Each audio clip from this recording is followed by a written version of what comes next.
los diseñadores normalmente tenemos un pensamiento muy disruptivo y tenemos una forma de actuar que normalmente rompe el status quo. O sea, ahorita yo veo que la oferta que tenemos aquí en México es la oferta que tenían en Londres cuando yo estaba allá. Para México, pues es una presión muy fuerte porque hay que rebasar por la derecha. Como ustedes saben, en México los roles de director creativo pues, son contados y no todos llegan a ese punto o a esa cúspide que a fin de cuentas es como la cúspide a donde quieres llegar como diseñador. A mí me pasa mucho eso en las microempresas mexicanas, en donde el recurso de diseño no es en el recurso en el que estamos invirtiendo. Hay una oportunidad ahí muy grande para el diseño, para la innovación, para cambiar esos modelos arcaicos de negocio. O sea, hasta que no logras la adopción, no es innovación.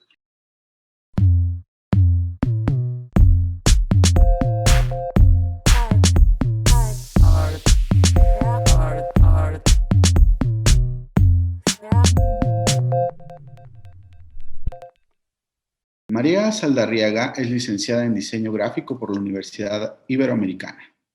Se graduó con honores de la Maestría de Diseño Estratégico en la Universidad de Brunel y se certificó en Gestión de Proyectos por la Association of Project Management de Inglaterra.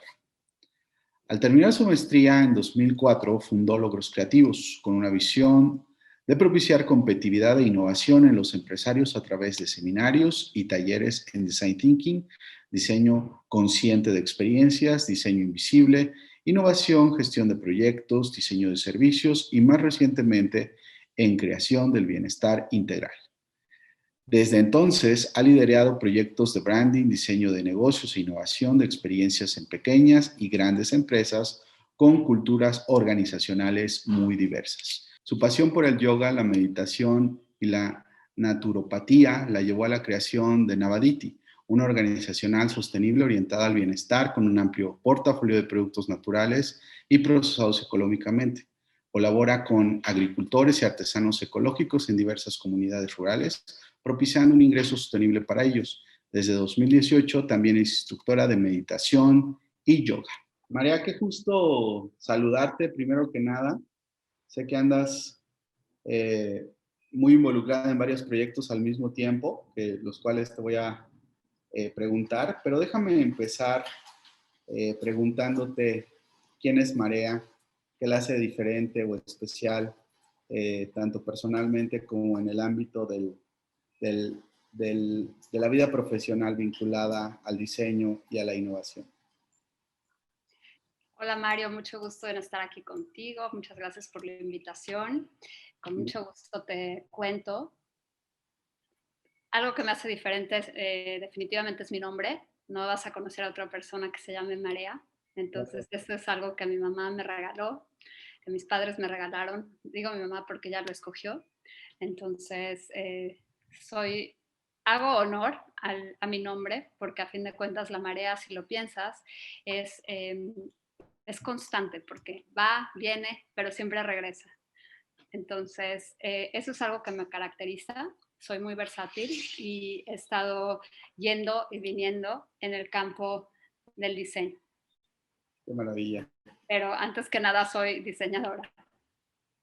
Claro. Y fíjate, déjame vincular con esta respuesta a mi siguiente pregunta. Una de las cosas que se me ha llamado la atención preguntar respecto a lo que escribimos en algún tiempo en nuestras redes sociales. Evidentemente yo he visto las tuyas y me gustó mucho lo que escribiste en LinkedIn. Creo que hace mucho honor los que te conocemos. Pues es una extracción muy potente de lo que eres. Me llamó mucho la atención reconocerte como una persona que viaja. Pero antes de preguntarte más sobre los viajes, déjame preguntarte, ¿por qué empezaste a hacer vida profesional en Europa, específicamente en Londres? Londres me parece una ciudad fascinante, específicamente para diseño. Me gustaría conocer cómo se dieron las cosas para que tú viajaras, para que te conectaras con, pues directamente con una vida profesional allá. ¿Y por qué te regresas? Porque una vez que ya estás allá, me parece que estás en el lugar ideal para nosotros, ¿no? Tengo algunas especulaciones, pero me gustaría oírte a ti que nos platicaras. Excelente. Pues tiene que ver un poco con lo que acabo de decir de va, viene y siempre regresa. Yo a los 11 años tuve una experiencia supernatural, increíble. Me dieron la oportunidad de aprender inglés en Escocia. Entonces yo estuve en un internado en el Reino Unido cuando era chiquita. Entonces para mí Inglaterra, el Reino Unido, todo lo que está por esa parte, siempre lo tengo en el corazón.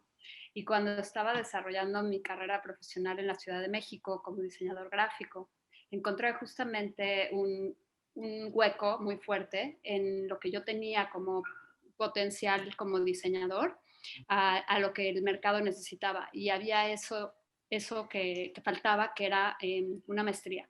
Y tú lo viste también. Tú también eres de la Ibero y tú también hiciste una maestría y también eres diseñador y te fuiste una maestría que no fuera vertical, sino que fuera transversal, que complementara lo que ya conocías. Porque siempre la maestría era sinónimo de especialidad, pero yo descubrí que si me especializaba, por ejemplo, en tipografía, porque estaba trabajando en el grupo editorial Miguel Ángel Porrúa, ¿no? Entonces tenía dos opciones, o especializarme en el campo editorial, que era muy fuerte, la tipografía, o otra maestría totalmente distinta, que era la que hice en Brunel, de diseño estratégico e innovación. Entonces, por el hecho de amar Inglaterra, obviamente mi primera búsqueda fue en Inglaterra.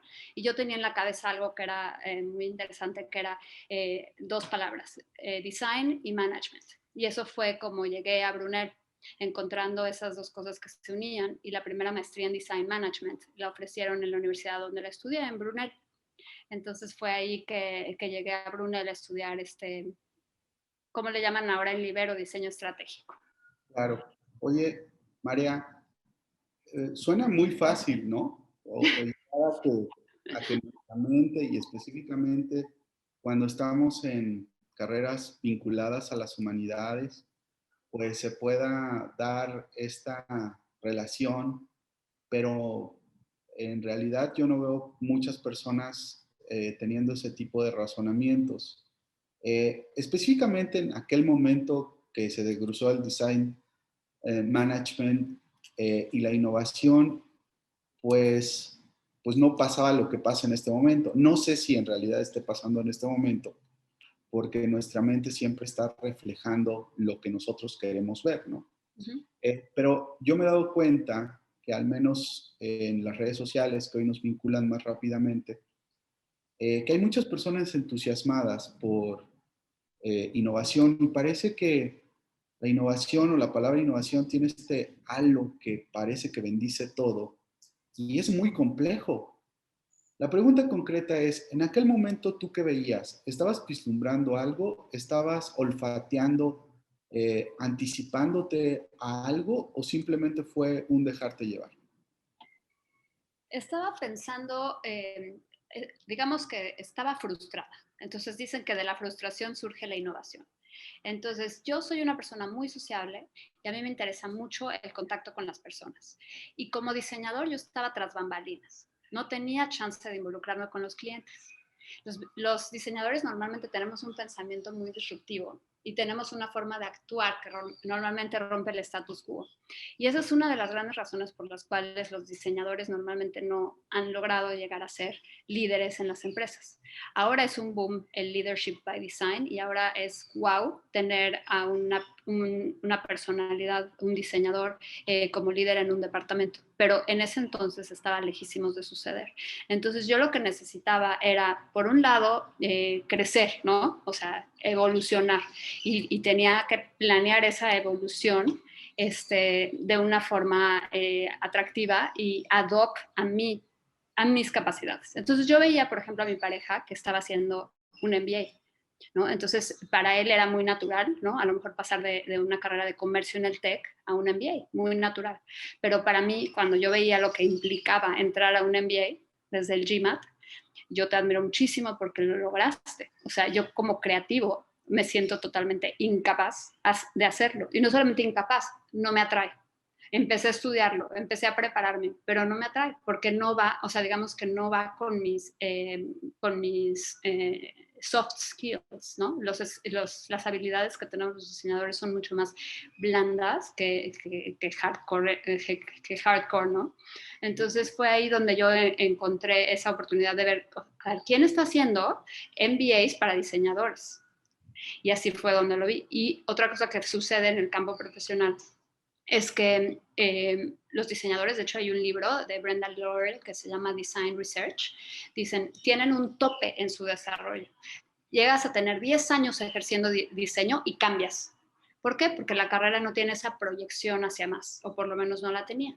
Entonces hay otras oportunidades para que un diseñador aspire a otras cosas que no sea el director creativo, porque como ustedes saben, en México los roles de director creativo pues, son contados y no todos llegan a ese punto, o a esa cúspide, que a fin de cuentas es como la cúspide a donde quieres llegar como diseñador. Entonces es cuando empiezas a ver que hay oportunidades transversales para desarrollarte, en donde no necesariamente tienes que ir dentro de lo que te enseñaron en la escuela, que es hacer cosas, que es un design maker, ¿no? Es on-hands design, como le llaman, ¿no? O sea, entonces yo vi y tomé la decisión de convertirme en un off-hands design. En el momento que no fui a hacer esa maestría vertical en donde me iba a especializar en tipografía, yo sacrifiqué el ser un on-hands designer para pasarme a ser un off-hands designer, en donde yo estoy involucrada más con el tema estratégico que con el tema táctico y creativo. Oye, María, pocas veces reflexiono de los currículums, de las bios de nuestros invitados, pero ahorita que estás hablando de todo esto, vi específicamente una cosa que me llama mucho la atención, diseño invisible, y son pocas veces las que he visto utilizar la palabra invisible, porque te darás cuenta de que no está en un lenguaje común, en un territorio familiar para nosotros. ¿Qué es exactamente esto? Creo que tiene vínculo, por eso te lo pregunto. No, está totalmente relacionado. Yo tenía una tarjeta, no sé si alguna vez te la di, de logros creativos, en donde el logotipo estaba calado. Entonces, justamente en ese momento fue cuando creamos ese taller de diseño invisible. Y de lo que estamos hablando es que el diseño es mucho más de lo que ves. El diseño es toda la parte que está debajo de eso que ves. Entonces, de eso iba ese taller. Y ahora, bueno, en diseño de servicios seguramente lo han visto como un iceberg, ¿no? Presentan el iceberg y te presentan arriba, que es la experiencia, y abajo todo lo que se requiere para una experiencia. Otra forma más común de verlo es un teatro y esas tras bambalinas, todo lo que sucede para poder tener ese escenario. Entonces, a eso me refería yo en ese entonces con diseño invisible. Oye, uno de los mejores lugares para vincularte con economía creativa, sin duda, es Reino Unido, ¿no? Porque hay una conexión directamente con muchas cosas que están ahí, son invisibles, eh, pero tienen mucho valor. Eh, la museografía, la cultura, evidentemente el diseño, el rock, la música, y parece ser una locura. ¿Qué es lo que se siente estar en un lugar produciendo? eh, yo diría que en el lugar eh, como la meca de la economía creativa, ¿no? Eh, ¿Qué es lo que tú aprendes? ¿Qué es lo que te traes cuando dices, yo ya hasta aquí me regreso? ¿Es porque pasa algo relevante? Tú interactuando con el diseño, con los assets intangibles, eh, ¿qué aprendes trabajando con ingleses? Bueno, es toda una forma de ser y de actuar, ¿no? El inglés. Aprendo muchas cosas, una de ellas que me vino a la mente al escucharte, el lenguaje de los negocios es el inglés, por ejemplo. O sea, he aprendido muchas cosas que me han dicho que hoy tengo que desaprender, primero que nada, ¿no? Porque yo tengo una forma, un carácter muy distinto al que tienen muchos de mis colegas aquí en México. Entonces, cuando yo regreso y trato de pertenecer, pues para empezar no pertenezco, porque traigo una cultura muy inglesa y la cultura inglesa tiene muchos matices, ¿no? O sea, por un lado está el inglés que es tiene poca empatía, Y ahí les voy a contar una anécdota muy bonita. O sea, cuando yo estaba en Inglaterra en 2005, un profesor de la maestría me invitó a India a colaborar en varios proyectos con sus clientes allá.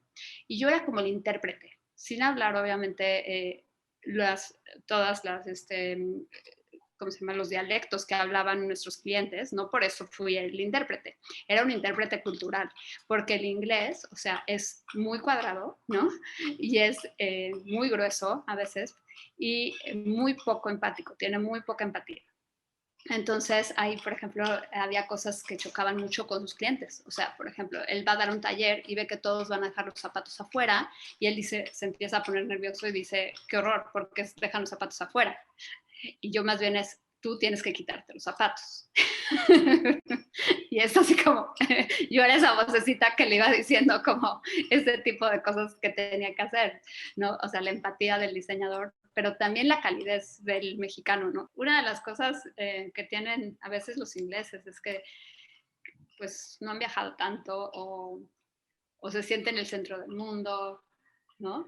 Entonces, este maestro que era de Brunel, pues le apuntaba a todos esos estereotipos y los hizo válidos en este viaje a India. Y te digo, yo como intérprete le traté de hacer que se acercara, ¿no? O sea, un poco más a sus clientes y pudiera entenderlos, pero desde, o sea, una visión 360 y no solamente a lo que él iba, ¿no? Porque él es como muy enfocado, ¿no?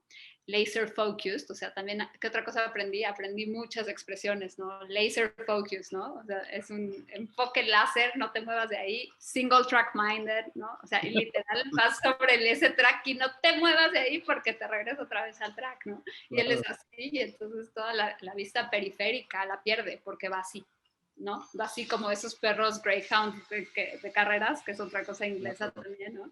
Que van así para no distraerse. Entonces, él iba a capacitar a los diseñadores en gestión de proyectos, a que se administraran mejor, o sea, ese era su foco, pero todo lo que lo rodea, pues obviamente afecta y tienes que tomarlo en cuenta, ¿no? Entonces, eso era muy interesante. Te tengo que hacer esta pregunta. Usualmente no lo haría, pero estamos hablando de ingleses. Cuando uno ve diseñar, y no vas a encontrar que yo haga preguntas de diseño, es una cuestión rara de formación. Pero cuando se trata de Inglaterra, tengo que hacerla.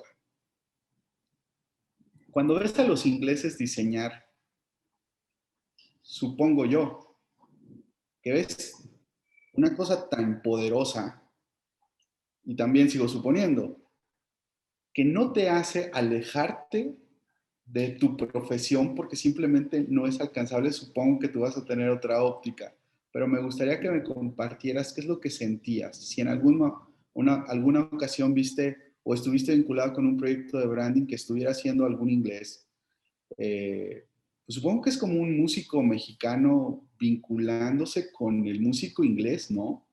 Pero no sé qué pienses tú. Déjanos saber tu punto de vista. No creo haber entendido la pregunta. Si hay algún inglés diseñando, ¿no te dan ganas de alejarte del diseño? Son tan buenos. Ah, ya te entendí. Claro, sí es intimidante verlos diseñar. Claro, sí, no, totalmente. Totalmente. Tienen, o sea, a fin de cuentas tienen una estética, ¿no? Una estética muy única, muy minimalista, muy acercada a la Bauhaus.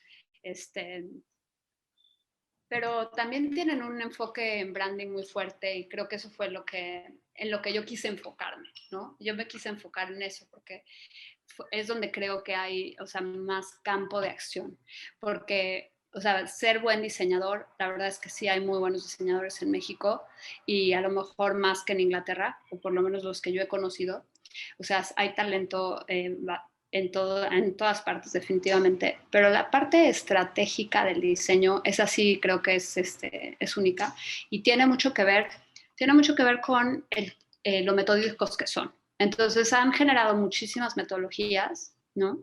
Y lo hacen muy bien y generan algo que le llaman Book of Knowledge, o sea, son muy buenos para digamos que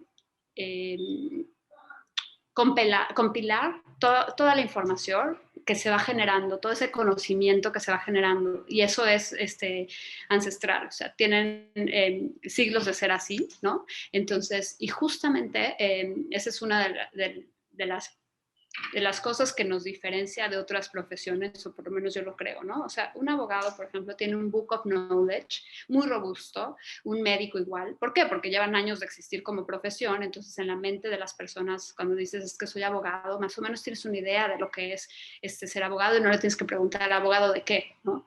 Y cuando eres doctor, igual, ¿no? Es que es doctor y ya ni le preguntas en qué campo. Sin embargo, el diseño todavía requiere de ese apellido, todavía requiere de esa explicación.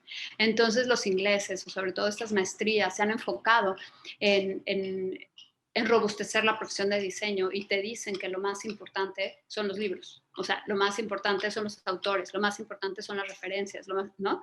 Y eso es lo que ha hecho, digamos, a las empresas de branding, por lo menos es la empresa en la que yo trabajaba, era una empresa de branding, de las primeras, y y lo que hacía es que tenían la capacidad de cobrar como si fueran abogados o médicos y que nadie les refutara lo que ellos decían, porque tienen muchas metodologías propietarias también, o sea, el tema de poder registrar tus metodologías es súper importante.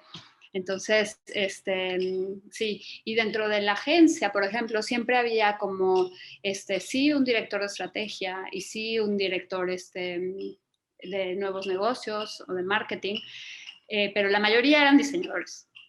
O sea, digamos que, o sea, se vive, se siente, se huele el diseño en estas agencias. No es como aquí, como que tenemos a 6 personas que están de Godín y estamos teniendo un diseñador que nos rescata en todos los momentos, ¿no? A mí me pasa mucho eso en las microempresas mexicanas, en donde el recurso de diseño no es en el recurso en el que estamos invirtiendo. Y hay que invertir más recursos de diseño Claro. para poder compensar y para que realmente puedas decir que es una compañía orientada en el diseño.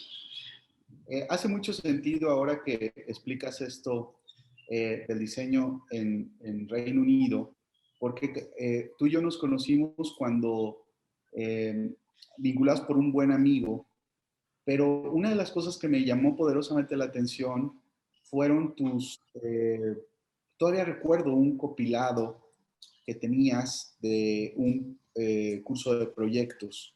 Y me pareció muy interesante. De hecho, yo lo guardo porque, pues, como sabes, pues luego hay que utilizar algunas referencias y pues es muy rico. Eh, los contenidos que haces favor de compartirme, pues ya veo de dónde provienen. Me queda muy claro que esto es lo que aprendes. Dime una cosa, María, ¿por qué te regresas? ¿Qué te hace regresarte de este Disneylandia del diseño? Lehman Brothers, la caída de Lehman Brothers. ¿2000 qué? ¿2008, 2009? Sí, 2008, justamente en la crisis global económica, inmobiliaria, bancaria, es lo que hace que me regrese. Estoy dirigiendo, en ese momento estoy dirigiendo el área de nuevos negocios o marketing de CDT, esta empresa de branding a la cual hice referencia, y mi responsabilidad es traer clientes, ¿no? Esa es la mera responsabilidad de Marea. Yo ya había trabajado ahí antes mientras que estudiaba la maestría, por lo cual, o sea, todos mis colaboradores y mis colegas más bien eran mis amigos. Y la empresa, cuando yo los conocí, tenía 35 personas y en ese momento ya éramos 28. Y con esa crisis estaban despidiendo gente porque no había suficiente trabajo. Entonces, la responsabilidad de traer más proyectos era muy fuerte y, y no había como mucha posibilidad de ganar, porque yo no me rindo fácilmente, pero era una empresa que competía con 20,000 otras empresas que ofrecían los mismos servicios dentro de la periferia de Londres. Y cuando yo iba a estos eventos de networking a los que me mandaba el director de finanzas, era horrible porque era totalmente un push, o sea, era una oferta push lo que me hacían hacer, ¿no? O sea, esta es mi gran oferta, súper diferenciada, somos la primera agencia de branding. Y un día era, tienes cita con los abogados, otro día era, tienes cita con las aseguradoras, otro día era, tienes cita, ¿no? Pero Pero es que las cosas no funcionan así, como tú sabes. O sea, las necesidades de diseño a veces son esporádicas y no puedes llegar a imponerla como tal, ¿no? O sea, ahí aprendí que hay una cosa que se llama New Business Development, que a fin de cuentas hay que desarrollar los nuevos negocios, no son ventas, son nuevos negocios, ¿no? Esa agencia justamente me mandó a un taller de ventas que nunca lo voy a olvidar. O sea, la primera pregunta del ponente fue, a ver, levante la mano, ¿quién le gustaría que su hija fuera vendedora? Y entonces nadie levantaba la mano, ¿no? Y ahí dije, claro, o sea, ahí está todo el estigma de vender y por lo cual yo no me quiero levantar cada día. O sea, era la primera vez que me pasaba, me lo dijo mi roommate, me dijo, es la primera vez que te veo desmotivada, María, que no quieres ir a trabajar. O sea, por favor ya renuncia porque esto no eres tú. O sea, no eres tú. Pero es que realmente, o sea, era una venta totalmente impuesta, no natural, y no estaba cuajando. O sea, no estaba cuajando. O sea, para las necesidades que tenía la empresa. O sea, la empresa necesitaba... Normalmente, Ujú.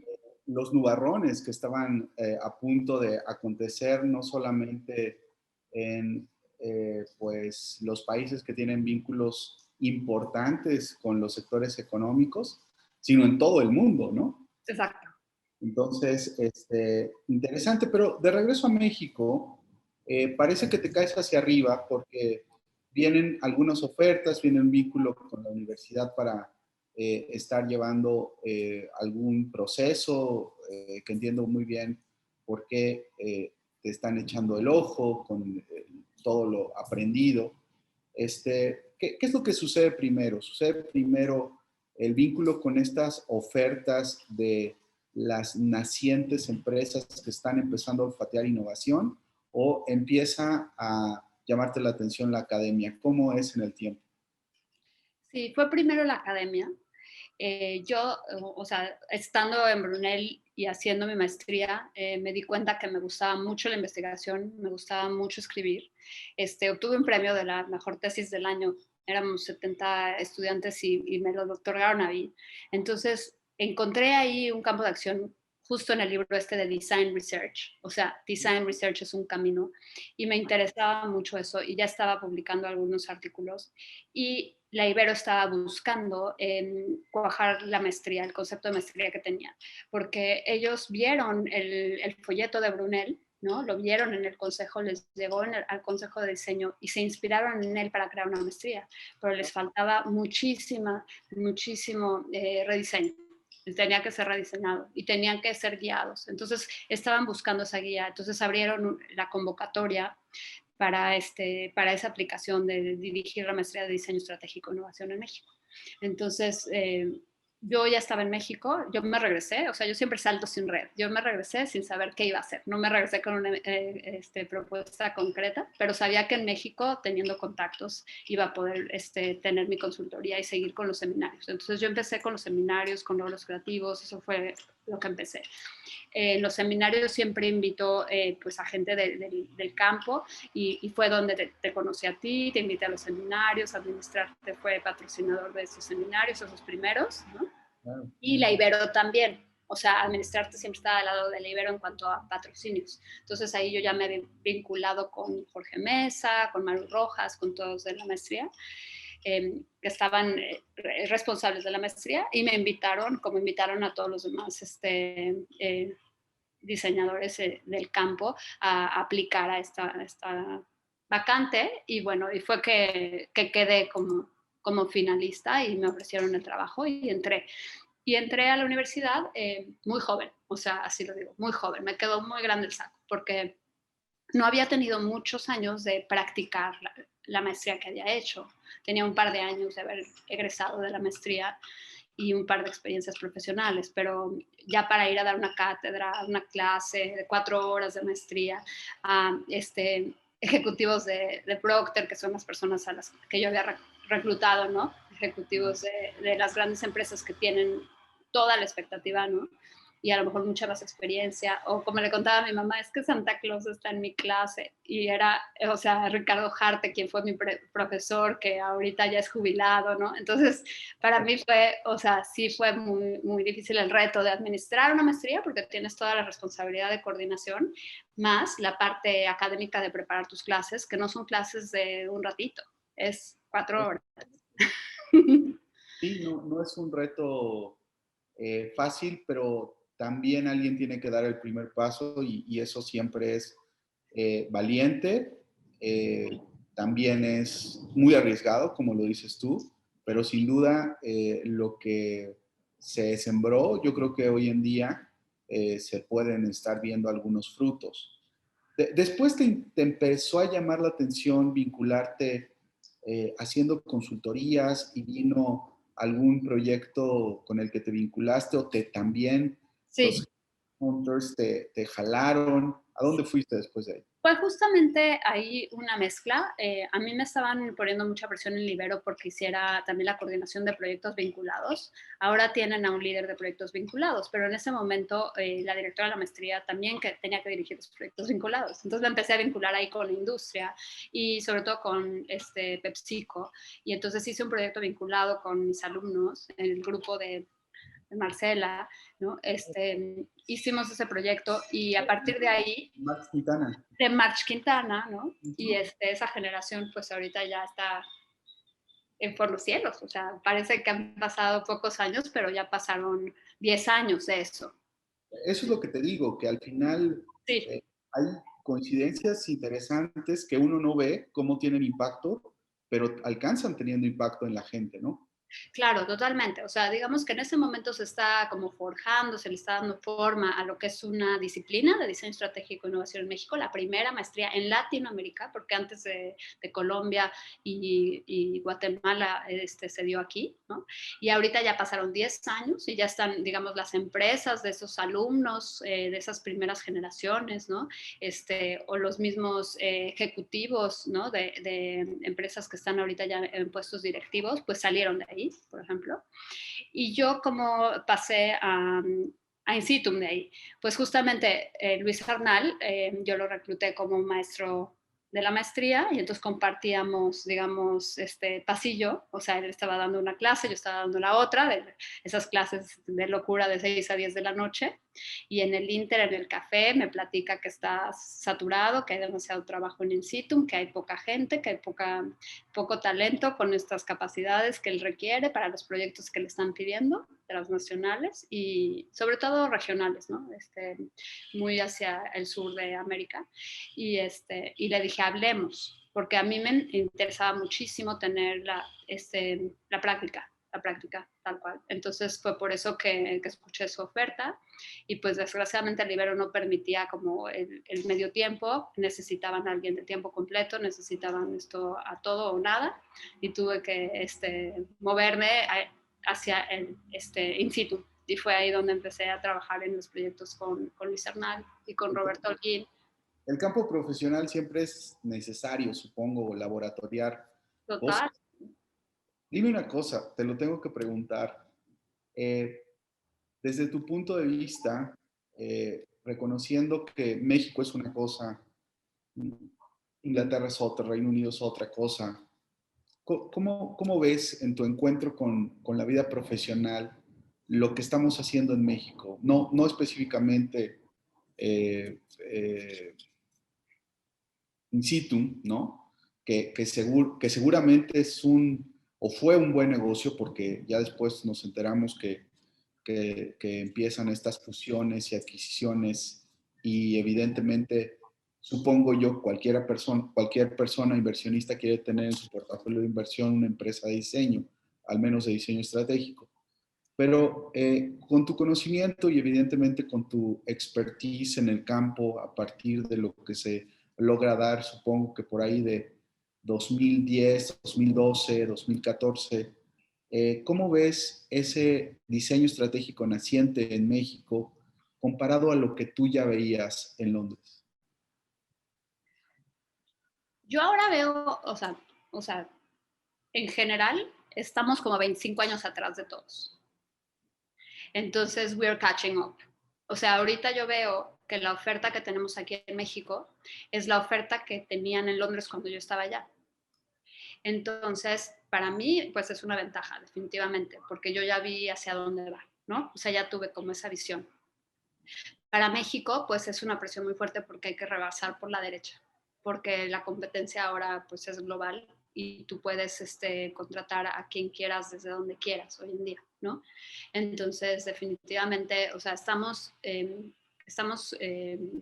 rebasando por la derecha, lo estamos haciendo bien, estamos siendo competitivos, pero sí, o sea, siempre vamos muy atrás. Claro. En el momento también van pasando cosas contigo, a la par de todo este proceso de conocimiento, de irte encontrando, de ver el research ya enfrente, ¿no?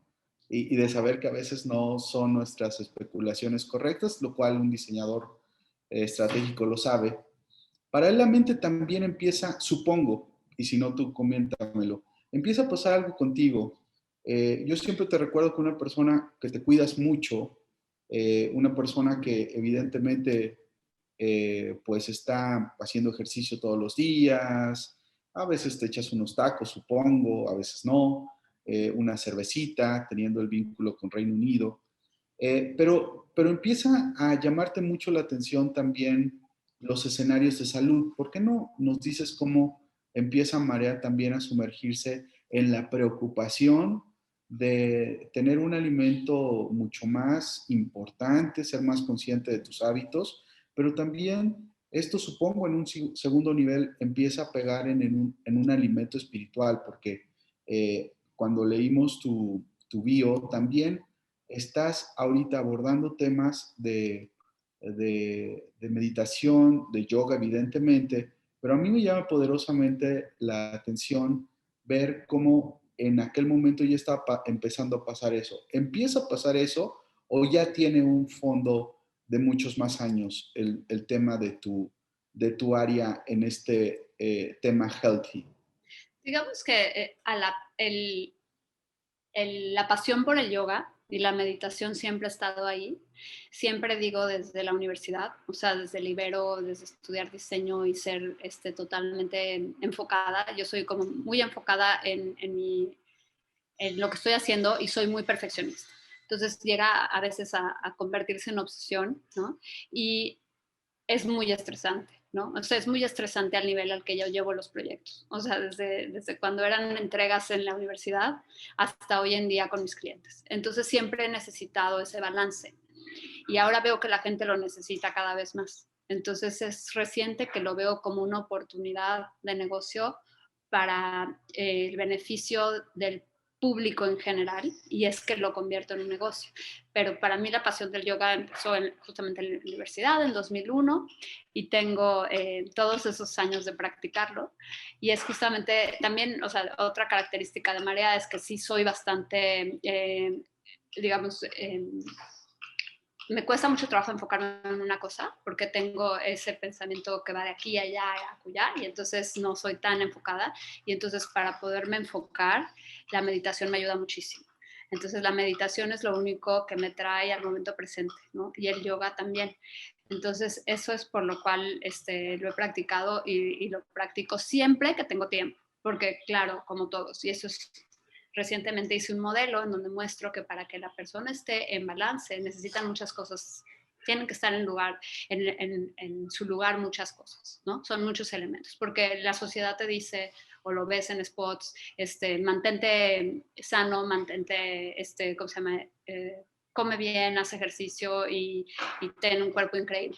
¿No? Es como lo demandado. Pues sí, pero si tienes, o sea, si tienes tiempo de hacer ejercicio, claro que lo vas a poder hacer, pero si no tienes tiempo porque estás totalmente sobretrabajado, no tienes chance de hacerlo. O si no tienes acceso, por ejemplo, a comida saludable, tampoco, ¿no? Entonces, una de las cosas que pasa en las grandes ciudades, y es ahí donde surge otra vez la frustración, ¿no? O sea, es en la Ciudad de México, es cuando trabajo en México, cuando trabajo, pues otra vez de 8 a 8, ¿no? Y con mucha demanda de mi trabajo, que no tengo tiempo, por ejemplo, para ir a comprar cosas, para cocinar, para preparar mis alimentos, para tener una comida balanceada, que les pasa seguramente a todos mis compañeros que siguen en la Ciudad de México. Y entonces empiezo a buscar como complementos alimenticios y es donde me entero de que existe la moringa, porque yo también dejé de comer carne roja en ese momento. Eh, y encontré la moringa, que es una de las únicas plantas que tienen un, una cantidad de proteína importante y es una planta verde. Entonces, ahí fue donde decidí crear esta marca de moringa que se llama Cataringa. De hecho, lo hice como un proyecto vinculado con los alumnos del Ibero y la idea justamente es poder complementar tu alimentación y no solamente, o sea, nosotros como adultos, sino también para los niños. O sea, yo lo veía mucho, los problemas que tenían mis amigas con sus hijos, mi hermana con sus hijos melindrosos, el jugo en la mañana, la fruta, ¿no? Unos gritos, unos berrinches, y entonces cómo poderles dar un complemento alimenticio a los niños. Entonces ahí fue donde creé esta marca de moringa que se llama Cataringa, que además es muy divertida. El objeto era que el niño la quiera, ¿no? Y la use y la consuma. Y mi sobrino de verdad que le encanta. O sea, él come jicamas y te dice, ¿le puedo poner más moringa? Porque no tienen un sabor desagradable, sino al contrario. Es muy fresco y es muy buen complemento para cualquier alimento. No tienes que ser el super healthy que tienes que tener licuadora o tu super bullet para poder hacer tu jugo, sino que se lo puedes poner a los huevitos o se lo puedes poner a lo que sea y estás complementando las vitaminas que no te da tu alimentación, ¿no? Entonces ahí fue donde me apasioné con ese tema de la alimentación. Hice una certificación en la Ciudad de México enfocada en agronegocios y alimentos, porque es todo un tema, todo el tema del empaque, la reglamentación, la inocuidad, para poder sacar ese producto, esa prueba alfa al mercado. No le llamo ni producto, le llamo prueba alfa, porque hasta que no, o sea, hasta que no logras la adopción, no es innovación. O sea, para mí la innovación es esa comercialización exitosa de una idea nueva, no solamente la idea nueva, ¿no? Entonces, es importante la adopción. Entonces, yo diría que estamos en eso. 4 años después, estamos en eso. Ahorita ya tenemos, o sea, ya perfeccionamos el producto, ya perfeccionamos el empaque, ahorita estamos transicionando al tema de no empaque, porque lo queremos exportar a Canadá y Estados Unidos, y ahorita es un hecho, el tema de la ecología es un must, ¿no? Claro. Oye, María, nosotros que estamos vinculados o cerca del diseño estratégico, vemos que usualmente un razonamiento recurrente es que nos tenemos que sentir cómodos con problemas grandes. Eh, y evidentemente, con todo el respeto del mundo, con este mindset que me gusta, no lo siento tan sano. O sea, lo que quiero decir es que está padre, no lo digo con respeto, no lo digo sin tener respeto, pero me parece que puede llegar a ser un cliché, esa es la verdad. Es decir, yo he visto varias personas que están vinculadas con un problema serio, que son verdaderos diseñadores, son gente muy potente en sus capacidades, los conozco muy bien, y yo los veo sudar, y en algunas ocasiones no los veo pasándosela nada bien. Y vuelvo a mencionar lo del respeto porque no quiero faltarle el respeto a ninguna metodología, ¿no? Yo también soy muy, o trato de ser muy purista con respecto a metodologías, pero específicamente en México veo esto, que podríamos llegar a estar diciendo que nos estamos pasando bien cuando claramente no lo estamos pasando bien. Ahora, mi pregunta para ti, que también eres practicante de yoga y evidentemente haces meditaciones, ¿qué tanto es posible que la innovación le esté llevando a la vida de las personas que queremos atender problemas serios un desajuste en relación a lo que puede llegar a ser o que puede poner entredicho la salud, que es eh, pues es algo que se tiene que llevar con mucho respeto, ¿no? Evidentemente no podemos abandonar nuestra salud, nuestras condiciones físicas, porque simplemente el día de mañana no vamos a poder vincularnos con nada o no vamos a tener una vida eh, en vejez con calidad. ¿Qué es lo que piensas? Un poco mezclando los problemas grandes con el mindset de la yoga y de la buena alimentación. No, me encanta tu pregunta porque es un tabú del que no se habla y es la salud mental. O sea, yo empecé hablando de Cataringa, eso te digo, hace 5 años y yo estaba muy enfocada en una parte de un todo. Una parte de ese todo es cómo te alimentas, ¿no? ¿Qué le trae, qué ingiere tu cuerpo? Pero, ¿qué pasa con la salud mental? ¿No? La salud mental, ahorita estaba viendo un reporte de bienestar, de la industria del bienestar, porque ya es una industria, en COVID, en la época post-pandemia, obviamente se redujeron muchos presupuestos. En lo que no están reduciendo es en la inversión en el bienestar laboral. Al contrario, le están apostando más a ese campo. Porque por primera vez, esto que era un tabú, ya se está hablando.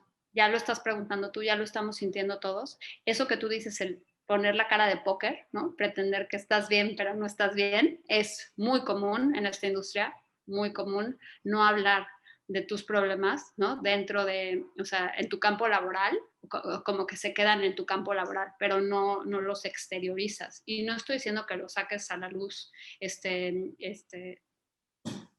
en una nota de periódico. Estoy hablando de tener con quién hablarlo, tener con quién pelotearlo, sacarlo a la luz, porque es muy malo no tener, por ejemplo, el hábito de tener un coach, por ejemplo, el hábito de tener un psicólogo, ¿no? Es un hábito.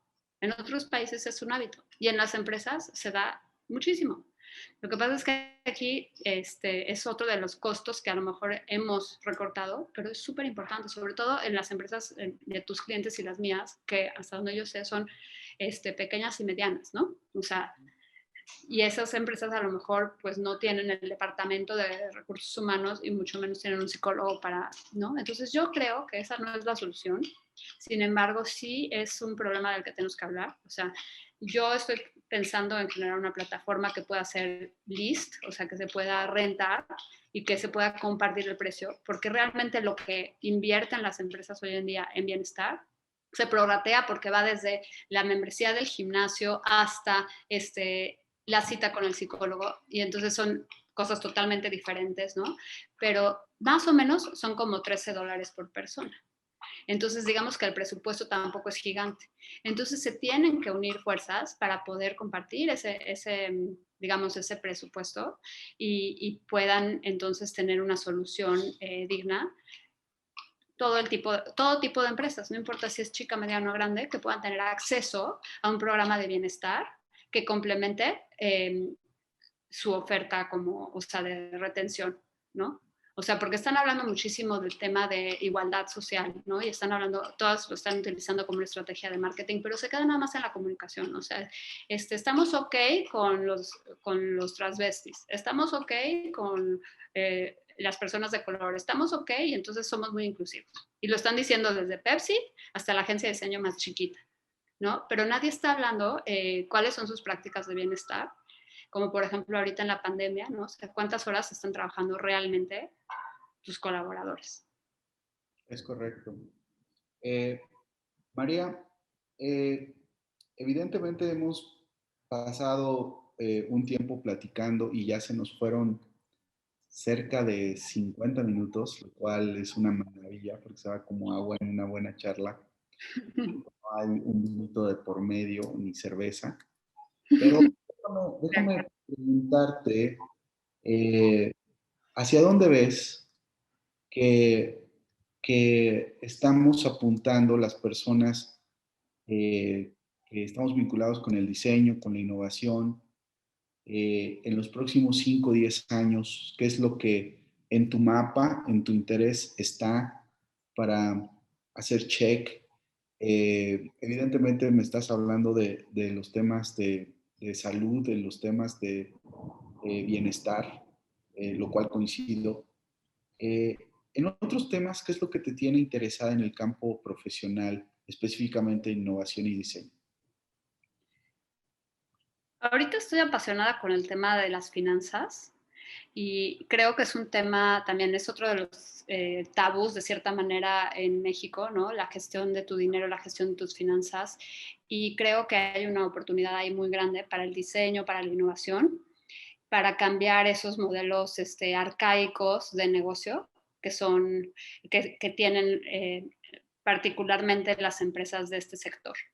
Entonces, las empresas de ese sector los están rebasando por la derecha, las startups, los fintechs están robándoles mucho campo y tienen que transformarse o desaparecerán. Y desde el punto de vista del individuo, o sea, nosotros como personas tenemos que estar mucho más informadas en todos estos temas de, de finanzas, de inversiones, de hacia dónde va el dinero, Bitcoin. Hacia allá tenemos que tener la batuta, los diseñadores, o sea, tenemos que apropiarnos de estos temas porque a fin de cuentas todos han surgido de abajo hacia arriba, o sea, todos han surgido del usuario. Entonces, ahí es donde me interesa seguir aprendiendo y ayudar para, sobre todo, la democratización de estos temas y también la inclusión financiera. Creo que para México es clave y para el mundo, pues ya lo hablando desde hace 10 años, pero igual, me gustaría montar a México al barco. Oye, este, eh, también me gustaría preguntarte, en este espacio hemos estado haciendo preguntas de qué es lo que va a pasar post pandemia. Hay un montón de especulaciones, todas sensacionales. Eh, Me inclino por poner dos sobre la mesa, no por eh, decir que solamente hay dos. Pero hay algunas personas que piensan que esta pandemia en el contexto social, en el contexto eh, profesional, nos va a llegar a un mejor lugar, que vamos a aprender. Y evidentemente con este mindset positivo, que sabemos cuál es el beneficio de él, pues llegaríamos a pensar que todo lo aprendido son lecciones de oro. Pero por otro lado, son las personas que dudan mucho, y lo vimos con todas estas personas saliendo aquí específicamente en México durante la Semana Santa y durante la Navidad y no usando cubrebocas. Había un quote interesantísimo que me tocó leer en un newsletter que me llega del MIT. Decía que los seres humanos somos en esencia avaros cognitivos, es decir, que no aprendemos. Y si aprendemos nos cuesta mucho trabajo, ¿no? Biológicamente, esto es la configuración de un cerebro humano, incapacitado para atraer a su vida nuevas cosas, y solamente lo que va transformando la familiaridad es lo que estamos con la posibilidad de cachar. ¿Tú de qué crees que va? Los próximos, no sé, 2 años, corto plazo, ¿habremos aprendido todas estas cosas de la pandemia? ¿No habremos aprendido nada? ¿Un balance de ambos? ¿Qué es lo que piensas? Yo coincido con la visión de que somos bastante tercos para cambiar. O sea, el cambio es una de las cosas menos cómodas y menos deseadas. O sea, nadie le gusta que le digan qué cambiar. Sin embargo, yo ya veo cambio ahorita, por lo cual quiero ser positiva y pensar que ese cambio se mantendrá. Porque lo más difícil de cambiar son los hábitos. Y yo ya veo muchos hábitos cambiados. Entonces yo sí creo que van a seguir cambiando los hábitos de las personas. ¿Cómo cuáles hábitos? Gran lección que tuvimos. Por ejemplo, el hábito controlar, el micromanager a tus colaboradores, por ejemplo. El hábito de checar la tarjeta y asegurarte que esté ahí a la hora que dijo que iba a estar y que se vaya a la hora que dijo que se iba a ir. Ese hábito era muy arraigado de las empresas en México y la pandemia tuvo que hacerlos relajarse un poquito con ese tema. ¿No? Entonces ese hábito ya se cambió desde el punto de vista ¿no? de los empleadores. Es correcto. Desde el punto de vista de los colaboradores, los veo, o me veo a mí también, mucho más disciplinados, mucho más disciplinados a lo que era antes el manejo del tiempo. Por ejemplo, yo tengo 4 años de ser autoempleada, ¿no? De no trabajar para nadie o para una organización en específico que tuviera horarios y demás. Entonces, para mí es básico, ¿no? El bañarme, el arreglarme, estar vestida y estar lista a las 8 de la mañana ya desayunada enfrente a la computadora, porque si no lo hago, no tengo esa disciplina, no tengo esa estructura que te daría el ir a una oficina, ¿no? Entonces, ese tipo de hábitos, digamos, una vez que ya los cambiaste y los llevas a cabo por todo un año, ya, o sea, ya no los dejas, ya se convierte en un hábito. Oye, Marea, dime si nos podrías regalar en el ámbito del entretenimiento, del ocio, si ahorita estás viendo alguna serie, te tiene entretenida algo, qué buscas en las plataformas, estás viendo películas, ya te hiciste fan de YouTube o TikTok o has tenido resistencia, ¿qué es lo que estás viendo ahorita? Yo cada vez que tengo tiempo libre, voy por un libro. Y siempre tengo libros a medio leer que no he terminado de leer porque tengo cada vez menos tiempo libre, ¿no? Pero un libro que me gustaría recomendarte mucho se llama Coming Social, y a lo mejor ya lo has escuchado por ahí en las redes sociales porque hay muchísimos videos que ya se viralizaron del doctor Joe Dispenza. Okay. Y me encanta porque, o sea, a fin de cuentas te ayuda a trascender como todas las líneas del pasado. Habla de esos retos de salud, que no son nada más la salud física, sino la mental. Y literalmente te propone crear un nuevo cuerpo, una nueva mente, una nueva vida, ¿no? Y es totalmente práctico porque tiene muchas ilustraciones y además a mí me cambió la vida. A mí me lo regaló un amigo y eso fue lo que me inspiró a crear esta plataforma de bienestar. Sin embargo, me lo regaló hace 4 meses y lo estoy terminando apenas. Ah, bueno. Entonces, pero porque sí es como o sea, es delicioso el libro. O sea, me lo llevo conmigo a la playa, lo leo en mis ratos libres en la noche, no es para comértelo de una vez, sino tiene muchísimo contenido y mucho contenido en torno a la salud integral del individuo. Entonces eso es lo que me encanta. En Netflix siempre me queda corto, siempre busco los temas de mi interés y que nunca hay casi nada, entonces me queda corto. En YouTube aprovecho, soy super geek, aprovecho para ver temas de espiritualidad y de yoga. Gaia y Mind Valley me encantan y Masterclass es la app favorita ahorita que tengo en mi celular. Qué padre. Oye, ¿qué estás escuchando? ¿Qué hay en tu listado de Spotify? ¿Hay rock inglés? ¿Hay rancheras mexicanas? ¿Qué hay? Siempre es música de ambiente, siempre es música de ambiente, siempre es música de fondo.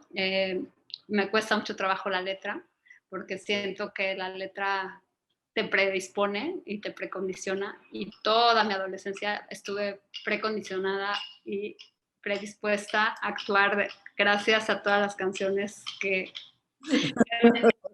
me insertaron en mi ADN. Y te digo que más bien ahora estoy en la etapa de desaprender. Qué maravilla, nunca lo había visto así. Pero hace sentido, ¿no? La música se aprende a escuchar Sí, con el tiempo y el tiempo parece que moldea el carácter y hay más precisión y más claridad de las cosas. María, ha sido un gusto, un placer, te lo digo en serio. Yo creo que eres una persona que siempre está adelante y evidentemente te seguimos en relación a los temas de espiritualidad. Personalmente me gusta mucho. Me siento muy atraído, tengo un karma del demonio porque tengo muchas posibilidades de hacerlo, pero al mismo tiempo doy cuenta de que no estoy predestinado para seguir una ruta. Tengo mucho respeto por el alimento espiritual, específicamente el de Oriente, específicamente el de India. También me parece que haces una gran labor con el trabajo que estás haciendo pro alimentación, prosalud, me parece que también tienes pensamiento de avanzada en relación a esto. No voy a hablar de tu desempeño como diseñadora, investigadora, researcher, porque evidentemente lo puedo ver, evidentemente puedo ver cómo piensas, cómo se vincula tu forma de vivir con lo que estás diciendo. Y por eso estoy muy contento. Gracias por haberte dado el tiempo. Te estuve ahí buscando para... Y mira, finalmente se dio. Yo creo que les va a gustar muchísimo a las personas que te Gracias. siguen, que están vinculados con nuestra red de alguna u otra forma, pero específicamente aquellos que han estado buscando también contenido que tenga relación con no solamente el tema profesional, sino cuando el tema profesional también trasciende para volverse parte de un todo, ¿no? No tiene que ver solamente propiamente una parte. Y yo creo que ya estás allá y por eso pues siempre celebraré que haya gente como tú cerca.